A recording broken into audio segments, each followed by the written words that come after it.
I'm Peter and I'm a volunteer. Been a volunteer for 2 years, firstly with IDRS, now with JAS. Well, without giving too much away, I'm 76 years old and I retired 2 years ago from after 55 years of teaching. And so I was really looking for something to do. I've always been active and I wanted to be challenged mentally, physically, to ward off Alzheimer's, so they tell me. I wanted to exercise some sort of initiative and some skills that I might have gained over the years.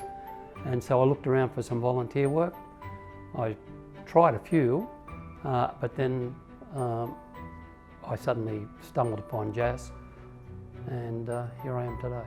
In my teaching career, I spent a lot of time with children with cognitive impairment, and I was very interested in it. Many, many years ago, I did a master's degree in special education. Why the criminal justice system? Well, my son, he's involved in the criminal justice, or he was, and he still is, involved in the criminal justice system in his job. And I found what he used to talk about fascinating. And so I had these two things going on in my mind. And then, out of the blue, in the Sydney Morning Herald, they run a column, I think it's every Monday, the Centre for Volunteering. And I saw something there where IDRS was advertising for volunteers. And it sounded interesting. It had the people with cognitive impairment, it was the criminal justice system, and I thought, well, I'll explore this, so I did. And I applied and I did the training course that the IDRS organised, and then I did some buddy shifts, and now I've done 136 supports. Yes, I can tell you of one that sticks in my mind in that regard, where I was supporting a client in the district court.